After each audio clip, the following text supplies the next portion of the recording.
Huwag kang mabibigla kung sasabihin ko sa'yong 30 pesos lang ang leche flan na to. At dahil wala nga akong magawa, patutunayan ko nga sa inyo kung paano ang 30 pesos nyo ay magiging leche flan. Nagpunta nga pala ako sa pinakamalapit na tindahan sa amin. Nabili ko ang itlog sa halagang 10 at ito namang milk powder ay 9 pesos lamang. 19 ang total pero wag munang tumaas sa mga kilay nyo. I-add pa natin yung presyo ng iba pang ingredients. Nagtunaw pala muna ako ng 2 kutsarang asukal sa lyanera. Sunod naman nating titimplahin yung milk powder sa 1/2 cup ng tubig.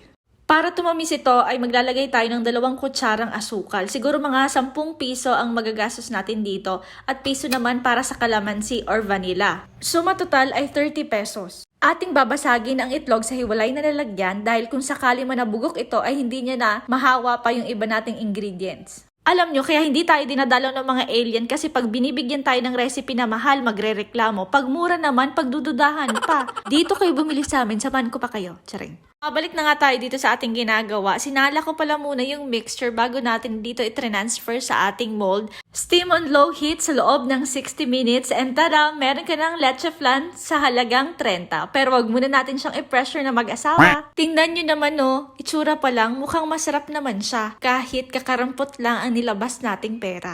Masarap nga. Pwede na ito kapag nagkikrave ka sa hating gabi or umuungot yung bunso mo pero wala kang mapagbilhan na malapit sa inyo.